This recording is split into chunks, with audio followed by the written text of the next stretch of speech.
Stay ready is the mentality birthed through the trials and triumphs in life as an NFL long snapper. Join me in conversations with teammates, mentors, friends, and family who help me realize stay ready is so much more. A deeply rooted principle of life in all things faith, family, and football. From Music Row in Nashville, welcome to Stay Ready, the podcast. You talking about the Super Bowl? Super Bowl. I mean, it wasn't like an egregious hold. And it didn't affect the route run. The ball was overthrown at the point of the game. It was obviously a pivotal call. And then, let's just talk about, the hand to the face, too, right? Did you see that? Oh, yeah. I don't know, man. I didn't watch the Super Bowl. I had my little daughter with us, and we're at a guest house, or a friend's house, so I wasn't watching, glued to the TV the entire time. It was kind of background noise for a while. But of course, was paying attention more the second half. But yeah, there's always one or two calls that are questionable in every single game. Unfortunately, in the biggest game of the year. But it could have went either way. It was a freaking shootout. The best team won, in my opinion. Really, in the moment, KC was the better team in the second half. Oh, for the Eagles sure. were for sure. And still, in my opinion, I still think they are the best team in the NFL. A lot of people probably would disagree with me, but I just think that, Patty Mahomes put on a new leg, got a new ankle at halftime, and whatever drug he was on, I was going to say they gave him that shot. Was an absolute superpower, because that scramble up the middle for 30 yards. Oh, buddy, didn't skip a beat. I was sitting there thinking, I was like, my man just went down. Ankle was absolutely jacked up. It looked like he broke it on that play. Oh, replay. Absolutely! And then he takes off for that. Well, then he's crying on the shoulder of the trainer, and everyone's like, "Dude, there's no way he's playing again." And he comes out in the second half and just balls out, gets the MVP, gets their team the ring. He put on a clinic, man, and I was literally thinking, I was like, did he what happened in that locker room? Because that shot that they had of him, like you just said, he was leaned back, dude, his head was on the trainer's shoulder, he was crying. You could tell that he was in, obvious pain. And the replay, proved that his ankle got rolled up on, and it looked badly. awful. Yeah, badly, man. Wow. And then what's even crazy, and this is where all the conspiracy theorists come out now. It's after the game, they show Patty Mahomes in shorts with the trophy and his WWE, belt wrapped, draped over his shoulders, walking out. He's not limping. His ankle's not taped. Typically, when you have an injury in a game like that, you're you're getting wrapped up, you're getting iced up. But so people are like, "Oh, what happened? Was he just faking it the whole time?" So it was crazy. It was a great game. One of the better Super Bowls we've seen. It was probably the best Super Bowl we've seen since probably the New England-Atlanta game. Obviously, that didn't go very well for Atlanta. Right. But that game was so iconic with all the big plays and whatnot. And this was pretty. Last year's Super Bowl, I guess, was pretty good too. Yeah, I was just thinking it was one of them games. I was just I hope that when this goes on, because I'm tired of I don't know if I can say that really, but it's just as a sports fan, I want to watch some actual competition. I don't want to see people getting blown out by 30, 40 points and nobody a game, wants to pay $5,000 for a ticket. No. To watch it either. Who are you going for? You were going for the Eagles? I was going for the Eagles, man. I think a lot of people were.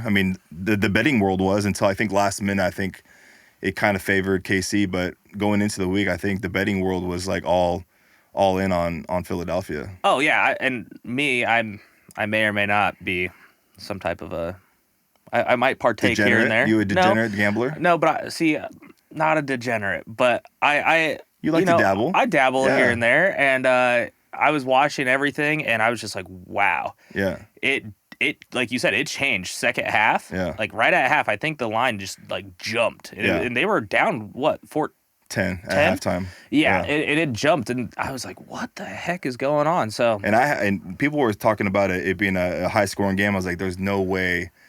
My prediction was 27-17. Which would have been Eagles. Which would have been a much more reasonable, a much more realistic, and look they at turned, the game. what was it, 34, 36 was the final? Or something, or it they was won by higher 3, than that, 37, 34? But, dude, I tell you what, Jalen Hurts, I think he won over the NFL with that performance. Oh, by far, man. And, it's there's something about the guy who I guess I don't really see him like flaunting or showboating that No, much. he's pretty humble in every moment. I mean, you go back to Alabama when he got benched during that national championship game. Then he transferred to Oklahoma. Obviously, has a really good year in Oklahoma. Right. Gets drafted in the second round, whatever it was, but didn't have the greatest year last year, and this year just like Turned it jumped on. out. Yeah, It's like the same thing with LeBron, man. Like, how does someone dislike LeBron? this person you're looking at right now No, dislikes him. I dislike him, but it's hard to because he's so good for the communities, I'm talking, right? but the whole package is like there's guys that you can easily root for, and there's guys that you can easily root against. Right. LeBron is one of those guys that you Easy. easily root against. But then I think like Damian Lillard and like Ja Morant. And yeah. I'm like, Klay Thompson for me, like I love Klay. I think he's just under the radar, one of the greats, and obviously Steph gets all the shine. But he's the guy that doesn't show a lot. He doesn't show a ton of emotion. Obviously, he's not as, he's not there for the clout kind of thing, Right. And but Jalen Hurts, going back to him, like I just feel like he's got it all, and I hope he continues to progress in his career and be one of those dominant NFC quarterbacks because he proved that. I mean, dude. He left it all out, and so did Patty Mahomes. For sure. I mean, what Mahomes has done in 5 years is pretty incredible. No one's ever seen a quarterback do the things he's done. I mean, he's done he's had 5 AFC championships games, never played on the road in the playoffs, he's been in the Super Bowl 3 times, won it twice, 2-time Super Bowl MVP, 2-time league MVP, and we're talking about stats. We're talking about the greatest of all time. Obviously, Tom Brady. No one right now is even close. Even Patty Mahomes, he's not even close. He's only got 2 when Tom's been to 7, and he's won 6. So it's like, no one's quite close to Brady. Obviously, Brady played 20 or 22 years or whatever it's been. But Patty Mahomes 5 years of what he's done. I mean, what is he going to do in 10 years? Dude. And he just said yesterday at the parade, like, we're just getting started. Could you? That's sickening. That's insane, man. But it's and like everyone counted them dead when Tyreek Hill left. Everyone's like, "Oh, this team's gonna suck." But I also think like, what a NFL people. I don't know a whole lot about anything, but what the heck were they thinking when they traded him to the Dolphins? Well, obviously, they knew something because they didn't skip a beat. They got even better. They got better, but man, like he put on a clinic down there in Miami. Like, I mean, yeah, but they didn't make the playoffs. No, but I mean, there was also a lot of other things, a lot of external factors. Yeah, they didn't have a team quarterback. sport, right? Yeah, they didn't have a quarterback. So, but then you can say, I mean, I think even a bigger, and this is go back to the Eagles, even a bigger acquisition was the Titans getting rid of A.J. Brown. The Titans had a premier number 1 receiver, refused to pay him what he wanted or earned or deserved, and shipped him off to Philly. And look at how dominant he was. Yeah, some of the games that I was watching with the Eagles, A.J. Brown was insane, AJ, and I played with him in 2020. AJ's a dog. Got that dog in him? He's in the top 5 in the league for sure, and that's why the Titans should have never let that guy go. No, he's worth every penny. Worth every penny. So, well, that's quite an intro. I was not expecting to talk sports on this episode because typically that's what we talk about, and football obviously by nature is just that's my profession.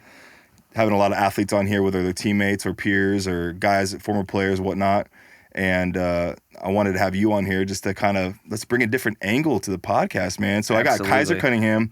I met Kaiser probably 3 years ago. Your title is videographer.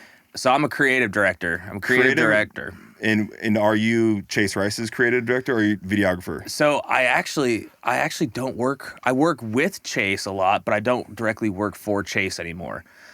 So I work at his management company. Yeah. And I just assist across their entire spectrum of artists. Okay, but when you and I met, you were more on his payroll. Like you were one of his dudes on the road all the time. Just doing all the content, ran Everything. all the socials. Okay, so Kaiser and I met back in probably COVID. Is that when you started working with Chase? Yeah, dude. I moved to Nashville February 15th. I was on a road before the world ended? Right before the world ended, man. Sweet. And then I was on the road with a guy named Matt Stell for a little bit, and then saw him at the Opry the other night. Oh, you were at the Opry? Mm-hmm. I was there too, man. I was just hanging out in the back, just being a bystander. I took my wife for Valentine's Day. It was our first time there together, and it was a good time. Dude, that was a great show. So to Matt see. Stell, "Prayed for You" was our wedding song. Dude, I mean, it can't not be. Yeah, that's so such a great song. The fact that we went to the Opry, we went there to see Chase. We saw that he was on the lineup, but Matt Stell was there. We had to be there for that song, so that was pretty cool. It was obviously Valentine's Day, a little date night. My wife is 38 weeks pregnant, so that was like our last night to go out before baby comes. The Opry is very, very cool. I didn't expect to be as like excited to. I mean, I was excited to go, but when you walk in, it's kind of just like a nostalgic, thing to do and be a part of. Dude, right? It's a historic place, man. Yeah, it's really cool. And then Matt Stell. Lainey Wilson was there. Chick is incredible. Dude, she's killing the game right now. She gave me goosebumps, man. She's so good. So good. And then like the whole Yellowstone thing for her just absolutely sent it over the freaking radar. And I'm like, yeah, there's good people in this world. And then when they get like that little extra kick, yeah, I'm like, man, all the success, everything, all the blessings to her. Dude, like, she's incredible. just like she's got it. I think she's got it all. Oh, she has the whole. She's the whole package. She's got it for sure. She seems to be very genuine and obviously very passionate. But her voice is just. She reminds me of like Stevie Nicks. Like just. Oh, I wanted her just to sing all night, and so I'm like, I need to go. Sound, man. Yeah, I need to go see her. She's playing guitar too, and like just her look and her band. I mean, it just sounded great. Chase sounded awesome. Got to hear him sing like Bench Seat and all that kind of stuff, and we'll talk about that because you're kind of the man behind the scenes on that. Yeah. But yeah, so we met 3 years ago, let's say, and right before the world ended, it seemed like everyone, well, I shouldn't say everyone, but my wife and I got married in March of that year. Okay. And we decided our honeymoon got canceled. We weren't going to travel anywhere. We were supposed to go to St. Lucia. And the travel agent was like, I'm not going to tell you can't go, but I would hate for you to fly somewhere and you get stuck there. Because obviously this is right when things started going crazy. Flights are being delayed. People are getting stuck. Yeah. And we're like, dude, we want to go, but we had a lot of anxiety. We didn't want to get stuck somewhere and not know if we can get back. So we canceled it. We got married. We got married March 14th. Literally, like that next week, like the world changed. Shutdowns, lockdowns, all that kind of stuff. So we came here. We moved here. We came down here, stayed in our, at the time, Airbnb, which is now our full-time resident. But we came down here because Nashville seemed to be a little bit more lax when it comes to like the lockdowns and all that kind of stuff. And so, was hanging out with Chase. And obviously everyone's not on the road. Football's not going on. Hockey's not going on. Everyone was just kind of stuck in their homes. And we just hung out with our mutual friends and had a good old time and just kind of went through the craziness together. And that's where you and I met. Yeah. I think you came into the picture shortly after that and jumped on the team. So how did you get connected with, well, first off, because you have a cool, unique background with military, right? Mm-hmm. How long were you active for? 3 years, 11 months. And what branch? Marine Corps. You're awesome. You're badass. So... No, dude. So where are you from? Take us back. Where are you from? How did you get into the Marine Corps? How did you end up in Nashville? Let's because honestly, this is really cool because you and I know each other. We know each other for a while. But we don't know each other very, very well. Right. So I was excited for this one because this is the first time I don't know much about Kaiser Cunningham other than what I see on Instagram and your association with Chase and kind of. It's always like Veterans Day and Memorial Day. You're always posting something about your brothers or anything, your career in the military. And so I kind of knew that you had some sort of affiliation with it. So I don't know much about it. So I'm interested to hear that. And yeah, so I just want to learn more about you and dude, what is Kaiser Cunningham and who's the man behind the camera, dude? All right, where do we unpack it? Where are you from? Yeah, no. So I'm from Cheyenne, Wyoming originally, dude. Really? So it was a very different. It's where Jeffree Star lives. I think there's no way that cat lives in Cheyenne. He lives in Casper, I think. I'm just like, man. The only way I know who this person is because Will Compton and Taylor Lewan, the Bus and the Boy, they just had him I think it's appropriate to say him. I don't know. They, them. Yeah, sure. Jeffree Star talks about living in Wyoming, so you have that in common with him.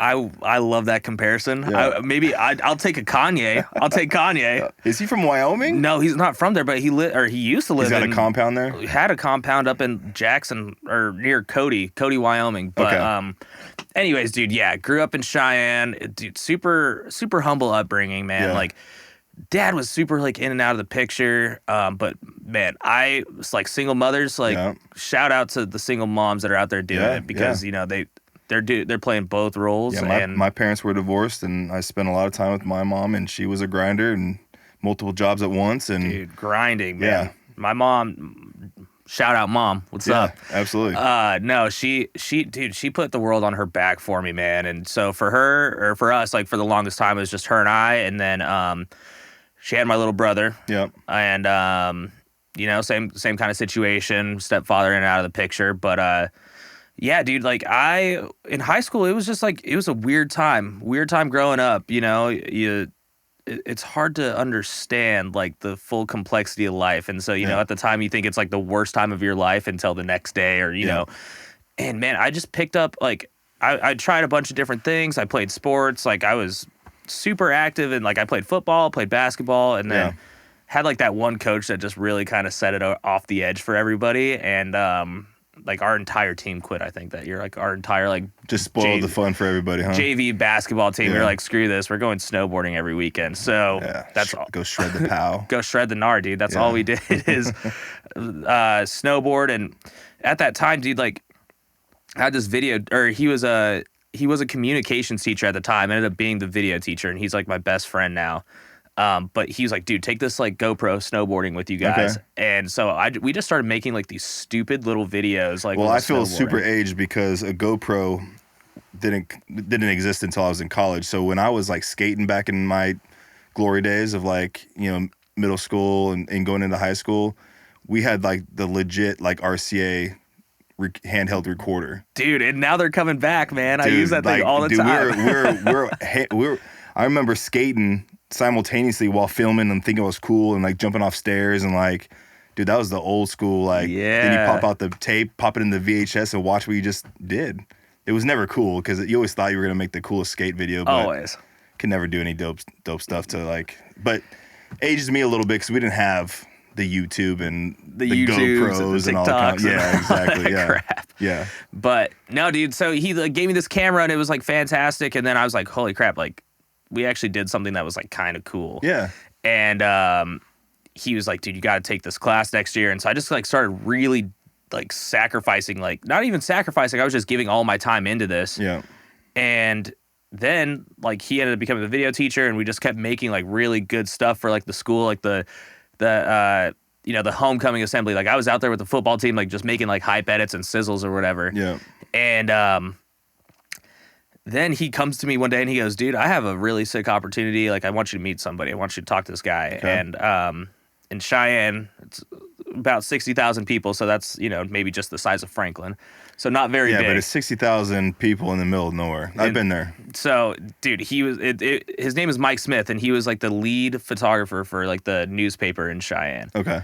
And he was like, go talk to him. I'm not sure what's going to come of it, but if you need like, you know, an exterior mentor besides school, go talk to him. Sit down, have a conversation with Mike, and he's like, dude, do you want to work at the newspaper? I was like, I'm 16 years old, dude. Yeah. Like, I don't know what I can really do. You know, I know how to take, you know, some pictures or whatever. And he's like, yeah, you could do that, but like, I know it. You got it. And I was like, all right, dude. So after school, man, like he gave me a key to the building, and they gave me a list of assignments and like places to just like show up and be like, all right, take the picture of, you know, so-and-so, or go take a picture of this. And then, you know, it's going to be in the newspaper. So like, that was my first exposure to like, honestly, like stop being like a punk, like teenager, and kind of like have to grow up in a sense of like, I need to make you feel comfortable in front of the camera, because it's, you know, could you imagine like, you know, when some kid at like one of the football games coming up to you and he's like shaking, he's like, Matt, can I please take your picture? Yeah. And it would just be like, it would kind of be a little uncomfortable, right? Yeah. So it's like, I learned like so many like soft skills and like how to talk to people and just like how to make people feel, confident, even though people, no one likes taking, I mean, I don't know, maybe models do, I don't know about it, but it's like everyone's going to feel like some type of way about getting their picture taken. And so I just realized, man, it's like the intangible things in life that make, and Mike really taught me that. It's just like the intangible things in life make people comfortable. Yeah. And so that was my first experience, dude. And then like, so you had no experience like doing like high school yearbook or like anything like that, like doing stuff for the school newspaper? You went straight to the Cheyenne newspaper and started working? Yeah. So I mean, like an intern, or you just had to job shadow, or no? He literally was like full time. Like you're on the payroll, dog. Payroll, dude. And so I mean, I did like the high school, like it was like the TV show, and like, it was like all mainly video stuff, but. I mean, I was like, taking a couple senior pictures here and there, just like for people that were older than me. But I mean, like my first real photo job experience was the newspaper, and it was pretty cool. It was sick, man. It was a good time, and like the rodeo out there, like Cheyenne Frontier Days, like that is the world's largest outdoor rodeo. And so I was down there in the pit with all these like old timers who've been doing it for like 50 years, and they're like, "All right, kid, get out of the way. Let's let a professional do it." And I'd have to give the old guys a little hell, but dude, so after that, I graduated, and Mike went to this school. It was called Northwest. It's in Powell, Wyoming. Okay. Great photography school. I think it's like, I don't know how like colleges like rank like, okay, this is like the best school for it's the Ivy League of whatever photography. But it was up in that class, and they gave me a scholarship up there, like sweet full ride pretty much. Yeah. And dude, I absolutely hated it. Yeah. It was the worst thing that had ever, like... You hated the college experience, or you hated that just diving into, obviously that would be your major, and you were there specifically for photography? No, I don't know if it was, like, not only the college experience, but it was just, like... It's like art school, man. Like, they give you, like, a list of, like, things to go do, right? Yeah. And if it's not done perfectly, like, to a T... I don't know if it was just like the adolescent mind that I had, but it was just like, I'm like, dude, who are you to tell me this? And you have like a PhD, like these people have like PhDs and like breaking stuff down. I'm like, nah, this looks good. And like, it's whatever. And so I had a conversation like with the main professor that gave me the scholarship. And he was like, man, I just don't know if is it for you? And I was like, I don't know. I guess not. And so at the time, my best friend, Matt, he had joined the Marine Corps as I went to college. Okay. And we were just, like, that was like my freaking brother, man. Like, whenever crap was going on at home, I was over with I was over at his family's house, and they took me under the wing. Like, his dad taught me how to shave the first time. Like, that's my second family. And so I was writing him, and he goes, dude, like, what do you got? Like, how's it going? I'm like, this sucks, blah, blah, blah, blah, blah. And at the time, dude, I was like 310 pounds before I joined the military. Wow. And he's like, all right, cool. So, dude, just start losing weight. Yeah. He's like, I care about your health a little bit. Yeah. Like, even if you don't do anything, you just need to take care of yourself. And so I started saying screw the assignments. And I just started working out like a freaking maniac. Yeah. And with the mindset of going into the military? No, I was just like, he was like, he just sparked something within you to just spark something, dude. And I was like got out of a bad relationship, the high school relationship, the sweetheart, broke my heart. And those girls from Cheyenne, Wyoming, man. I wish I could say who it was, but I can't. That's a very prominent name. So wow. Yeah. But it's whatever. It's cool. And so cliffhanger, man. Well, it could be off. It could be a little off camera. Yeah, a little off absolutely. cam action. Yeah. So got out of the relationship, started losing weight, started botching every assignment I could. And I was like, dude, I lost like 20 pounds in like a week. Yeah. And he goes, there's no, like, the next letter he's like, dude, I'll give you like $300. Isn't you lose 30 pounds. That you guys were exchanging letters like pen pals? Isn't that crazy how like, dude, we communicated not too long ago? It's crazy. And like when you're in boot camp, like you don't get anything, dude. Like that's the only form of like outside. Yeah. So even to this day, they would have to write? Oh yeah, dude. Okay, still, all right. still so to this day. There's no emails, there's no texts. No, when I they're mean, in boot camp. Not in Marine Corps boot camp. You know, there's softer branches. Yeah. That'll let you do that. Yeah. Let them know, Kaiser. I earned mine. Let them know. I earned it. But he's like, dude, I'll throw you like $300. You lose 30 pounds. I was like, all right, Gotcha. bet. Yeah. So, go down there in November, and I'm just like, where's he stationed at? he was he San went Diego? to boot camp in San Diego. Sweet. Yeah. So you went down to go see him? Yeah, I went down there, a little vacation, didn't really have a whole lot going on, and the new man shows up. dude, I was just like, I was already like a quarter the size, Yeah. and so at the time, like that's all my life was about, was like fitness. Yeah, yeah. And obviously, like I said, I said screw photography school, and I was like, I don't know what I'm gonna do, but I'm just gonna go back to Cheyenne and I'll figure it out. Yeah. And worked at a gym, went to like the little community college there, just taking like some like health classes. Yeah. And at that point, dude, like his recruiter got me. Really? He was like, hey man, like what are you doing? You enjoying what you're doing right now? I'm like, I'm in like kinesiology school right now, dude. Yeah. Like, yeah. I don't know about that. I have a lot more work to do. And he goes, just keep going with it, and let's talk later. Yeah. And I just had to look at myself one day, and I had like that conversation. I was like, my family was all Air Force, and Matt, my best friend, his parents and his uncles and brothers and everybody were, they were all Marine, and I was just like, I'm not doing anything. Yeah. So get out of Cheyenne, get out of like the home base, and go make something for yourself. Yeah. So I whooped it on, man. Like I was training so hard. I mean, in that year, I lost 110 pounds. Wow. And this is what, 18 years old, 19 years old? 18 and 19. Wow. Yep.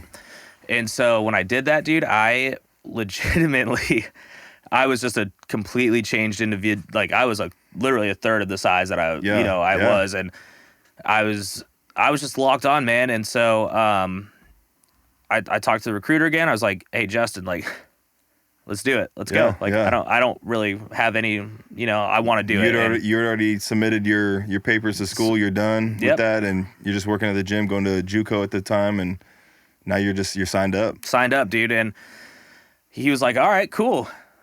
Let's get it going. And so I did it, and like no doubt, you were all like, you had no reservations on. No, man, it's like I saw like a couple of my buddies, like they all had they had done the military route too, and it's just like I just liked the human beings that they were becoming, you know, and it's just different than like the college experience. Like I wasn't necessarily like about the college thing to begin with, but I was just like, they're getting to travel around the country, or around the world. Some of them, they're getting like to do cool, manly, like we're out there shooting guns, like just raw, like sick. And so when I saw, like, there's a big process to join the military. Sure, But I had a little tattoo waiver I had to get done from a decision I made when I was 18 years old. Yeah. Again, sorry, mama. And I had to talk to like some really high up so you go through the medical process, officer. Oh background. Yeah, everything was good. Yeah. And they were like, all right, so check it out. You the job I wanted for some odd reason at the time was like combat camera, and I signed the paper. I was like, yep, I want to go to combat camera. Cool. They sent it off. Gets accepted, but like I'm gonna have to be waiting like another year because there's only like a certain amount of jobs that can be filled at a certain time. Yeah.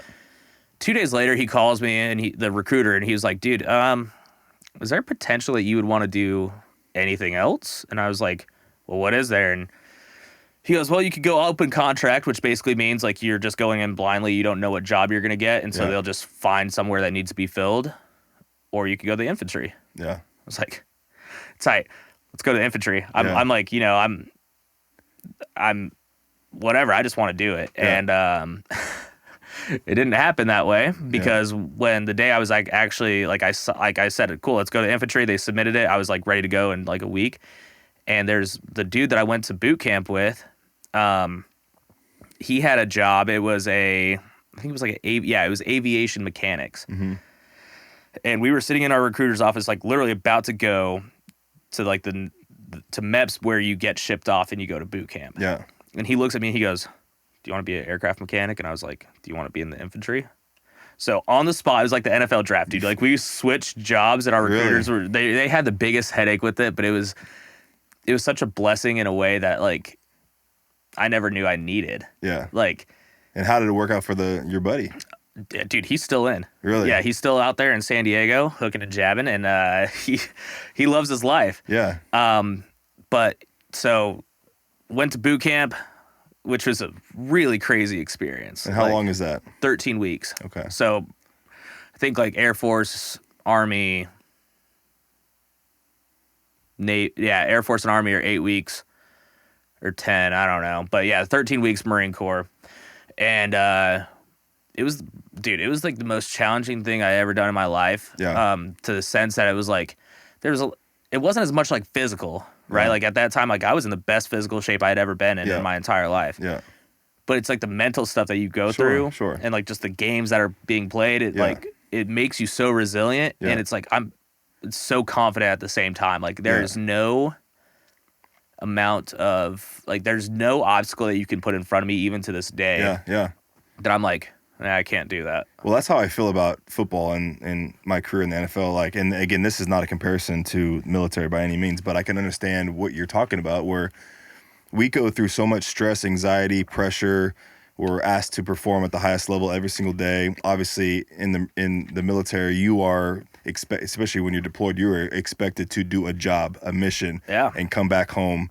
Everyone is supposed to come back home. That is the goal, and so you're under complete pressure and everyone. You're under a microscope all the time. Mm-hmm. You cannot break. You can't show weakness. You can't show. So I talk about this a lot with a lot of young guys. I'm like, listen, if you can endure what you are going through right now in the NFL locker room, out on the NFL field, you can, when you're done with this phase of your life, you can feel like you can conquer the world when you leave here. And so I can relate to that, not to compare that by any means, but I can relate that mindset where like you went through so much stuff that a normal person will never experience in their life. And it just comes down to just handling adversity. Exactly. Mentally, physically, spiritually, everything. And it's like the strong survive. And when you get out of that, when you survive those storms, the fires that they throw you in, like you just feel like you can walk into any corporate setting and just dominate. And I felt like this with real estate. When I walked into the real estate business for the first time, I knew nothing about real estate, but I walked into those meetings like I knew what I was talking about. Oh, absolutely. Even if you don't, like it's just that confidence. Like people like even to this day, man, it's like I could tell the difference between someone who is like actually, how do I want to say this? It's like I could tell, like for me specifically, I could walk into a room and not know anybody, but I could point out to you like, okay, this guy was in the military, like just the way that he carries himself, he's a little bit taller. He's not necessarily the life of the party, but he's also like the one that's reserved and he's watching, but can also hold the conversation. So just like mannerisms that people carry. Mannerisms for sure. So you endure the 13 weeks. Endure the 13 weeks, man. Holy crap, dude. I was like... Describe day one. Is day one kind of what you think it is sometimes? Like where you kind of hit that mental wall and barriers where it's like, dude, what did I just get myself into? Oh, absolutely. It was absolutely nuts because like it was funny. They called us like the Lost Boys because there was like a whole bunch of us that were just like stuck at the airport and just like looking around and they just couldn't just like, even like these drill instructors, they walk into the airport like all freaking stacked and their little hats on and crap. And I was like, holy crap, what did I walk into? They're starting to yell at us and they're like, all right, if you came from here, go here. If you came from here, go over here. And it's just like everyone's just screaming and running around. It looks like a freaking beehive in there. Yeah. And that first night, dude, we got in there super late and we walk like through they do the whole like spiel. You step on the yellow footprints. Yeah. You read this thing and you make like one last phone call. And the last phone call it's like, hey, Mom, this is recruit Kaiser Cunningham. I just want to let you know I made it safe to San Diego. I will talk to you in 13 weeks. Yeah. Hang the phone up, and then you're like, you just get screamed at, and you get your head shaved, and you're just. It was an absolute earthquake to what anything I'd ever expected. How many people did you come in with? 101. How many survived? 87. So that's actually not too bad. I thought it would have going to be at least half. Dude, and it was crazy because like the 87 came like right away because everybody, like, we got shook up, dude. Like, it was... So they weeded out the week, like, pretty quickly? It took 2 days. Like, the second day, I remember we were sitting in this, like, little theater area, and the first 2 nights were absolute chaos. Like, they were, like, these drill instructors, like... Yeah. One of mine was from Fallujah. So, like, Fallujah was an insane battle, like, kicking in doors and stuff. And the games that they were playing with us were really sick and demented. And there was no training, like, reasoning behind it besides just, like... hey, you're here. You're in my world now. And they sat us down in this theater, and they're like, all right, if anybody has like anything they want to say or anything they lied about, like to get into the military, raise your hand now, and you're gonna be taken out. And they're like, oh, I have like I had childhood asthma. Oh, I broke my tibia when I was 4. Like, just like people were just trying to weed out. But dude, there was like something about me, dude. I was just like, I lost all this weight. I made it to this freaking point. Like, you're not taking me out, dude. Yeah. If I'm getting taken out, it's gonna be a different way. I'm not dropping this. They taught me so much, dude, and they threw me right into the workspace and made me like, comfortable, but also like, hey, know your rank, and we're gonna make some things happen for you. And I ended up becoming like an inspector. Okay.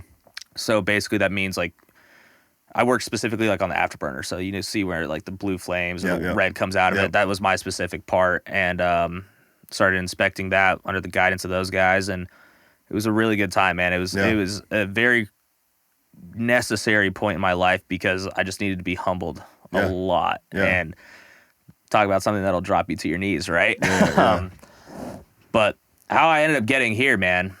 Well, then how does it shift from military to this? Back into kind of, photography and videography and all that kind of stuff. Jeez. So you did 3.5 years. So 3 years, 11 months, man. Like it was a work related injury. Yeah. Like work related injury. Yeah. Broke my back. Oh, dang. And so when getting out of the military is harder than getting in. Yeah. And, so I ended up medically retiring. Yeah. And, but in that process, man, I was like sitting in my room one day and I was like, man, what am I going to do now? Because, I stopped the photography. Yeah.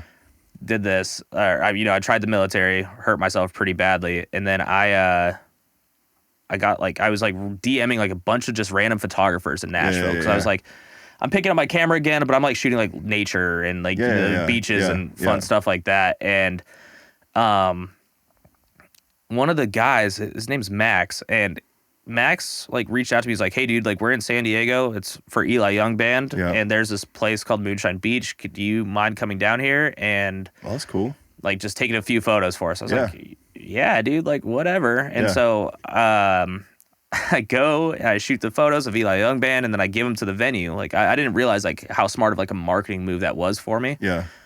Eli Young Band posted the pictures. They loved it. Moonshine Beach posted it. They loved it. And then they literally, like Moonshine Beach and Moonshine Flats, like Eric and Christina over there, like they literally asked me to go back every week. Those are music venues in San Diego? Yeah. Okay. Yeah. So music venues in San Diego. And they're like, if you're on the West Coast and you're like an up and coming artist, like you will hit that on your circuit at some point. Like those are like, it's like what the Exit In or something like that would be here in town. Yeah. So they just asked me to come back, dude. And I didn't realize like the amount of marketing and like the amount of like stuff that goes on behind scenes, like being like for artists and musicians to like, they need that stuff. And so every single time, like I was there Thursday, Friday, Saturday nights, and every single time there was an artist in there, I'd be like, hey dude, here's my card. Here's like, give me an email real fast and I'll just Dropbox you the pictures. Yeah. And one of the artists I was talking to, like after one of the shows, he was like, dude, have you ever heard of this group called Country Rebel? And they're really prominent now. Like, and they were pretty prominent in San Diego, but they were like the next level up for me. So it wasn't like, the people like, it wasn't just like the artists, this like group, they were like, hey, we have access to like a whole bunch of artists. We do like higher level artists. And they're like, hey, like just come hang out. And so they did this Nashville church session and they flew me out to Nashville. Cool. And it was like 32 artists in 4 days, and I was just running like a BTS camera the entire time, like running around with them. And Darren and Kevin, man, they just took me under their wing and like threw me into like again, like I don't want to say it was an uncomfortable position, but I've never worked around artists like this. Yeah. The only experience I ever had was like shooting them in like a club venue. Yeah. And this was like, all right, all access. All right, you're gonna sit in the tour bus with them. You're gonna do this. You're gonna do this. You're gonna do this. Yeah. And so I did a bunch of projects with those guys, and that's actually along with like what I was trying to do on like the Instagram, like just DMing a bunch of other photographers. Yeah. I met this guy named Corey Miles. He lives here in town, here in Nashville. Yeah. And he worked for Craig Campbell. Okay. So like, Lord, When I Die. Oh yeah. So Craig Campbell. Yeah. And he ended up leaving Craig, went to this dude named Matt Stowe. Yep.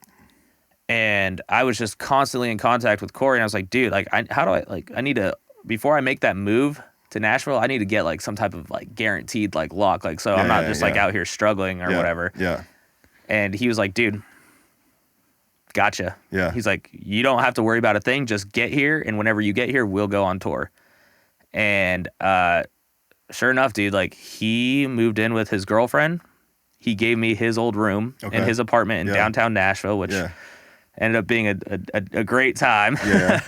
And he just made everything happen for me, man. Like, I got to town February 15th, February 16th. I was on the road with Matt. Wow, that's crazy. And what year was this? That was 2020. So right before everything stopped. Right before everything stopped, dude. I was thrown right into the freaking fire. And we made it all the way up to New York, and then they were like, hey, the country's shutting down. And we all just kind of looked at each other and we're like, there's no way, dude. Like, yeah, it just started. Like, what are we going to do? Yeah. And so we ended up, after we played that show at Gramercy Theater, turned around and came back to Nashville. Now, where it gets interesting is because, like, when I was in San Diego, I was trying to shoot any show, any concert, any musician that just happened to come through there. I was doing it. And so I was reaching out to everybody in Nashville, not even knowing these people, just sliding in their DMs, sending them the exact same message. Yeah. Which was, at the time, was super unclassy of me. And it was like, okay, make it a little personal. And I got roasted in a couple group chats for it. I found out later. Yeah. Rachel. Yeah. And and so, but it didn't matter, right? Like, it was just whatever I could do to get here and to get to just try and get the networking. And so a couple other people I'm going to shout out real fast because they made it all happen for me and really gave me that place setting was Cody Villalobos. He works for Justin Moore. Okay. Rachel Deeb, she works for every freaking incredible female artist in the country music platform. Yeah. And then Matt Pasker, who works for Jake Owen. Okay. And so when I like got out of those like club level shows, I was still doing them, but I was like, okay, I want to work for bigger artists and see these bigger venues. Yeah. I reached out to those guys. They gave me all access passes, like, you know, walk around, just don't make me look stupid. You know, take your shots and then just give them to me later. Yeah. And one of the people I reached out to was Chase's old photographer, old content person, Cody. Yeah. I was like, hey, I just want to take some shots, like portfolio stuff, trying to move to Nashville. I said, cool. So I go to Chase's bus, and you know how Chase is, and he was like, oh, what's up, man, Chase? And, you know, I started talking to John Lassard and Chase's old guitarist, Chris Locke. And I just had, like, I shot the show, and then I just ended up staying there for, like, 3 hours, like, afterwards, like, talking to them until their buses rolled. Bunch of good dudes, man. Dude, the best crew on earth. A bunch of good dudes right there. Best crew on earth, man. And so whenever the country shut down, I get a random call one day, and it was from Chris, Chase's old guitarist. And he was like, dude, I don't know. I can't tell you what's going to happen, but he's like, someone might be calling you later to see if you want a job. I was like, absolutely. I'm unemployed right now. Yeah. Whatever. And Eddie, Chase's manager, calls me and is like, hey, we're not touring right now, but if you want to go start documenting Chase's life, like, full time. You want to do a COVID documentary? Do you want to? Yeah, right. I don't know if we want to talk about what we would have seen in that one. Hey, you want to do a COVID documentary at the farm? Oh, man. But oh, my gosh. My first experience, dude, was out there. It was like, I think it was a barbecue. It was you, I think James Neal was out there, Ryan, like the boys, like the COVID crew was out there, and everyone was like playing kickball. Everyone had their families out there. I was like, this is pretty sick, man. Like, that might have been the beer Olympics. Was it? Oh, I hope that. No, it wasn't Beer Olympics. No, it was. I think it was just like a. Well, there was a kickball weekend. Yeah. And so went out there and did that, man, and then it just kind of took off from there, dude. Yeah. Like, I really underestimated the power of like networking and just like trying to meet people and just talk to people. And even though I could have gone about it in a different route, I wouldn't have changed a thing in the sense of like, I reached out to so many people, there was no way I didn't get something, right? Yeah, I mean, you can look back and wish you would have approached it maybe a little more professional, like you said. But like looking back on me, when Facebook was starting to take off, dude, I was sending my highlight film to anyone who I could. Yep. And honestly, I got my first. I got signed into the UFL because I was on Facebook. I was posting my highlight videos. I was sending my film to these players who were already on teams. And I sent my film to Todd Sauerbrunn, who was the punter on this one team. in the UFL, and I'm not kidding you. I was sitting on the couch Sunday morning watching NFL football. I get a message from him, and he's like, dude, call our coach now because our guy just got hurt. Yeah. So I called the coach. Long story short, I ended up playing for that team. But if it wasn't for me, that initiative, just blasting my stuff, like people are probably sick of seeing my stuff. But at the end of the day, you have to market yourself because no one else is going to do it. If no one takes, if you don't take yourself seriously, no one else will. Mm-hmm. So you were sliding DMs, and I was posting on Facebook and YouTube, man. Like honestly, like crazy. I was filming stuff of myself. Again, this goes back to a tripod with a handheld. And I was filming my snaps and doing all stuff and then uploading onto YouTube, doing some edits. And dude, I was just like pimping myself on the internet. Absolutely. And it worked. Paid off, obviously. It worked. Yeah. I mean, and like that was the thing. Like Corey, like even though he was like my buddy Corey, who ended up getting me that job with Matt, like he was telling me, he's like, dude, screw what everyone else is saying. You just did it. You know, you just made, you got here. And like, granted, he pulled some strings in his personal life to get me here, but I'm like, dude, if it wasn't for you, like, I don't know where I would be. And then, like, even then, like, my other buddy, Ben Haggerty, he runs this podcast. I don't know that name. He runs a podcast called Black with No Cream, but dude, he works for Jay-Z and Beyonce. Like, he is I feel like I've heard that name or seen that name. Oh, well, Ben Haggerty is also Macklemore's name. Okay, I believe I've seen that name. I don't know, but I feel like I've seen Ben Haggerty's name somewhere. Dude, he's super sick dude, and he runs this podcast, and it was like all of the leading professionals in videography and tour photography, whatever. And I was reaching out to him, just blasting him. I was like, dude, how do I get this? And he was like, well, I work in rap. If you want rap, like we can figure, like I'll be. If you want to stay in LA, we can figure that out. But he was like, whatever you're doing right now, like just keep doing it because someone's gonna bite. And thankfully it did, and everything worked out, man. But like, dude, Chase literally changed my life. Yeah. Chase and Eddie and that whole team over there, they changed my freaking lives, and I'm like entirely indebted to them still. But like that experience I had out there, it was a different level. Like I grew up listening. To Chase's music. I grew up listening to like Florida Georgia Line too. Yeah. And so a bit surreal that now it was super surreal, you're at his bro. house during lockdowns and COVID lockdown. I mean, the Eyes on You party, the #1 party that we did then, and like like my roommate at the time, Miko, he had freaking COVID, and I was like traveling back from Wyoming, like a little vacation or something, and I was like, dude, I know we have this like gig that we're supposed to do, and I was like, we don't know enough about this COVID situation. Yeah. He's like, dude, just go stay at the house. I'm not even there, but like, you go stay there. There's enough, like, Yeah. So I ended up like staying with him for like 45 days, like way welcome, like overstayed my welcome. Yeah. But we were just having so much fun, dude. We were doing so much, just like, dude, looking back on 2020, man, my wife and I talk about it pretty often because, I mean, we were here. We were hung out with Chase quite a bit. We had a lot of fun. Yeah. There was a lot of fun to be had. Dude. And we kind of missed those days. Oh, absolutely. Yeah. I mean, it was so nice, man. Like what didn't we do? Yeah. Right? But it was the same people, like pretty consistently. It was all family. Family, barbecues, little parties, hangouts, and it was just like very casual, just laid back. Obviously, we're keeping 6 feet apart every single time we're with each other. Absolutely. I mean, following the rules. Per the CDC guidelines. Yeah, absolutely. We had to follow the guidelines. But it was an awesome time, man. And I want to go back. So between the end of your stint in the military into getting here and now working, how long was that span?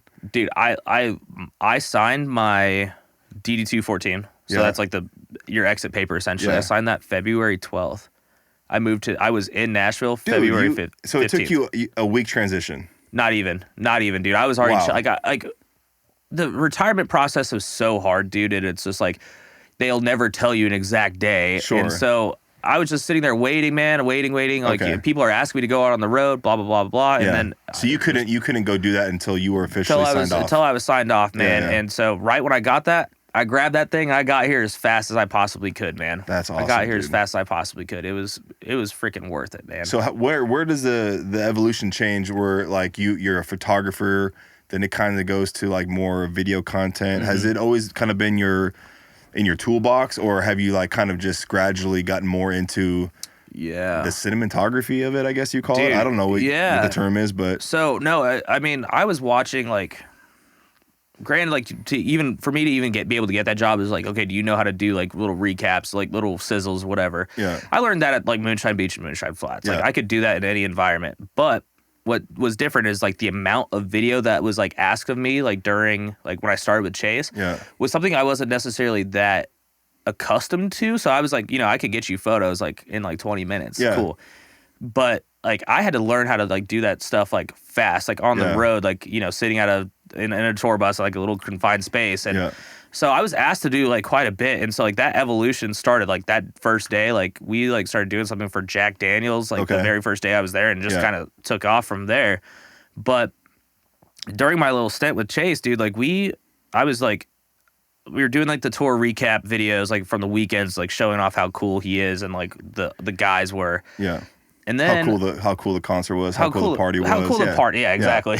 Yeah. And then after that, dude, like I like approached him one day because he had like it was part 3 of the album. Okay. So Chase Rice's album, part 3. Yeah. And I was like, dude, I just want to like shoot like some little video content for it, like something not necessarily like tour related. Like let's make like smaller music videos. Yeah. So I did a couple of those, and then. What songs did you have your hands on as far as? It was a song called The Night. Okay. So it was another one that like kind of talks about depression, and as we keep going, I'll talk. He has that new song, Bench Seat, and then another one was like it was called If I Didn't Have You. Yeah. And that one was like interesting because my buddy Dylan Rucker, who is the best cinematographer, director of photography, whatever title he wants these days. He was like, dude, like, make something different that we haven't seen. Like anybody could stand out in a field, like playing a guitar. Yeah. But what is he like? What separates it? And so we did this like whole 1-take video that moved throughout like the space, like Chase like walking, singing, and the truck moving. Check it out if you haven't seen it. It was like the first like one. I was like, all right, we might have something going on here in this like director world. I'm gonna work on a new feature that I have here on the podcast real quick. What was the song? If I Didn't Have You. Mm-hmm. So I'm connected to Bluetooth here on this little board here, and I could play what we're talking about. I could play back the song. So it was on the album. Yep. So I'm working on trying to get. Here it is. Let's see. There we go. Yeah, there it is. There he is. Yeah. Super high tech in here, bro. Dude, this is sick. All right.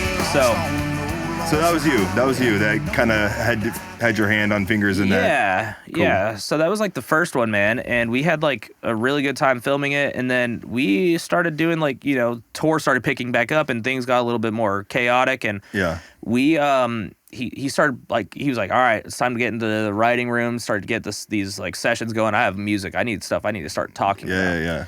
And, he started putting out like he put out a song called If I Were Rock and Roll. Yep. Did like the BTS like video for that, and I did some photos for that. And then after that, dude, like he had like Key West in Colorado, and he was like he started like having like these songs. I'm like, all right, let's keep it in house. Like I don't know. I know you don't really.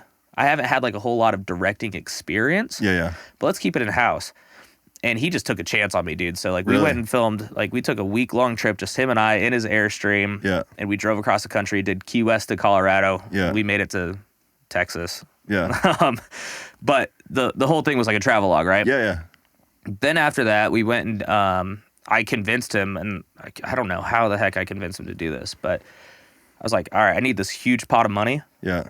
And we're gonna go shoot Way Down Yonder in Fort Worth. Yeah. And so we my buddies over at 12 Midnight, dude, they recreated this bar in it's called Hell's Half Acre down there. And we recreated this bar, and it was the same thing. It was like a 1-take music video that had like slow motion and it was just it was crazy. Would you consider that, or would Chase consider that like his first like legitimate music video? Where there's actually like production and acting. No. I mean, he's had like a couple before, but I think this one was just on a different level, though. When I've seen like the things that he's done in the past, like I feel like this one was a little bit more like you said, like more of a. This is a freaking movie, dude. Yeah, it was legit. I think that like I think in his own way of saying it, and I could probably speak for him still to this day, but it was like that's the most me I've ever been. Sure. Yeah. So, but yeah, dude, like to go back a little bit, like before we went and filmed that, like I was just like, dude, like, I just need, I'm a type of person, I can't be sedentary for too long. Like, Yeah. I worked with you for a while. I went and did this tour stuff. Yeah. Hey man, like, no hard feelings, but like, can we, let's go our ways. And he was like, yeah, dude, like I support you. Like, go do you. Yeah. And so I went and shot like the last Florida Georgia Line show ever with BK. And so I was down there with BK, dude. We had like, that was insane. Like that was a super nostalgic thing for me too. I was like, I just shot like the last freaking FGL show. How was that internally? Was that awkward, or was that a pretty cool thing to be a part of? No, dude, it was super cool. It was a super cool thing to be a part of. I think everyone kind of got like like this is it. Like it was in Minnesota, and it was a blast, man. Yeah. And literally right after that, I just hopped on a plane with BK's team, and we went down there and we did like I did a part of his surf post sessions with him. Yeah. But dude, that was a really interesting like time in my life. Yeah. Was that last year? Yeah, it was November of 21. No, that was 2022. Okay. But where I'm going with this whole thing is that I have some demons, man. Yeah. I have some demons, and this tour life, like it's hard stuff. Yeah. And I was just going through a lot at that time. So, I was like working with BK for a little bit, but like, dude, 2021, November 5th, I lost my brother in a car accident. 13 years old, on a crosswalk. And that, really freaking changed my world, man. Yeah. Like that was like, I helped raise that kid. You know what I mean? I didn't know that, man. Yeah. I'm incredibly sorry. I did not know that. No, dude, it's something that, I try to be a little, I'm a private guy, but I'm also like a personal guy in certain things. But like that's just like one subject. Like it's just it's hard to get out, man. Yeah. And like the day that it happened, like I was in freaking New Hampshire, and Chase, like I ran to the back of the bus. I like blasted on his door. I was like, Chase, I gotta go, dude. And he was like, what's going on? I was like, my brother just got killed. Yeah. Like I didn't know at that point that he died, but like I knew that something was really bad had happened. And so, dude, he literally was like, all right, dude, like, what do we need to do? Let's get you there. And he freaking pulled strings. Like, he got me to Boston. I got on a freaking jet, and I was back. Like, I got on a plane, and I was just like, had my buddies waiting for me to pick me up and drive me home, man. But yeah, dude, it was crazy. Like, he flew out to my brother's funeral. Yeah. Like, that wasn't like just, work. That wasn't a coworker thing. Like, that was like a family thing, right? Yeah. So how it relates to what I was saying with like this whole BK thing, man. Like I went down there and I worked for him for a little while, but dude, I was fighting some freaking demons. Like it was a year after my brother passed, or around a year, and I just didn't really have anywhere to freaking turn, man. I was like, I need some time. Like, I'm sorry, like, I was signed on to do this like whole surf post thing, but I just can't do it. Like, I'm like, if I'm not mentally here, I'm physically not going to be able to give you my best. Yeah. And they were super understanding about it. Like him and his BK and Brittany, they both knew my situation, and they were super supportive of me. And they're like, go take care of yourself. Like we can't, like, we're not expected. Like we wanted you here because you're you're family to us. And so they really were understanding of that, man. And I went and I shot that music video with Chase. And then after that, dude, I took like a month and a half to myself. Yeah. And during that month and a half, man, Chase, I remember in prior conversations, man, Chase went to this group called ORW. Okay. It's called Operation Restored Warrior. So basically, they take all these really jacked up dudes from the military, and they don't have to be in the military, but it's just like people that are fighting like some serious stuff. Yeah. And they show them how Jesus was along the way the entire time. Yeah. And, lots of trials and tribulations. I've lost a lot of people to suicide. I've had a lot of people just die, like overdoses, my brother's situation. Yeah. And Chase saw me, dude, like work stuff aside, he just saw me as like a brother, and he's like, dude, we're getting you there. And I was like, I was raised in a Mormon household or Mormon family. Yeah. I don't really believe in this religion stuff. Like that ain't me. Yeah. I went to that retreat, dude. Yeah. And everything that I had been carrying my entire life was just ripped off of me. Yeah. That entire experience changed my life. Like I was awoken to the power of God. Yeah. Where was this held at? They do them like all across the country. They're called drop zones, but the one that I did was in Vail, Colorado, Okay. or like up in the mountains in Vail. Yeah. But super secluded, no phone. Yeah. Like you are meant to be there for a reason, and you Yeah. are, you know. What was the process of you actually being able to go to this? Is it kind of a registration thing, or Dude, yeah. you had So to talk to somebody to? yeah, there's a registration thing. Yeah. But like, there's also like crisis situations, Sure, and yeah. I was in that place, man. Yeah. Like I needed it. You were dire need of some help. Of just talking to strong men. Yeah, Like yeah. there's something about men, right? Yeah, like yeah. you need to be surrounded by them, and Yeah. to help me work through that stuff. And yeah, so there was a registration process, but they pulled some strings for me and they got me in fast. That's awesome, yeah. But I had to have a conversation like, what are you dealing with? Yeah, and yeah. they're like, yep, when can you go? And so I took, like I said, I took that month and a half off. I went up there, dude, and I can't even explain to you like the power that I feel. Like I didn't feel like I was like, had to be anxious. The stuff that like some of the stuff I was carrying for the military. Mm-hmm. All right. Yeah. You know, it's happened. Yeah. But this is how God was there, and this is how, not even God, this is how like Jesus was there with you the entire time. Wow.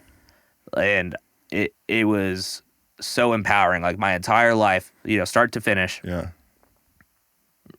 I see Jesus in everything. Dude, this is incredible. I didn't know that we were going to have this conversation, but obviously I'm a man of faith. So to hear you speak on your testimony is incredible, man. And I would love to share more of that testimony. So would you consider this like one of your very first times carrying the burdens that you were carrying, like the first time that you actually just opened up, got vulnerable with like complete strangers? Yeah. Oh yeah. I mean, everyone was like the very first day. It was like this. I don't want to even say it was like a boot camp situation, but the first day, like, we're all here. We're all here for a reason. Yeah. We all have some reason why we're in this position right now. Yeah. But what am I going to get from being reserved and held being back? reserved and held back? Yeah. They just said, it's hard for us to be, as men, we want to put on these masks, these facades, right? Yeah. And they're like, dude, drop the mask. Yeah. Drop the mask and be real and leave. Even if you don't believe in Jesus right now, if you leave like a little sliver of your heart open for us, he's going to bust right through. Needs, yeah. And I don't know if they consecrated the entire building or the lodges that we were in. Yeah.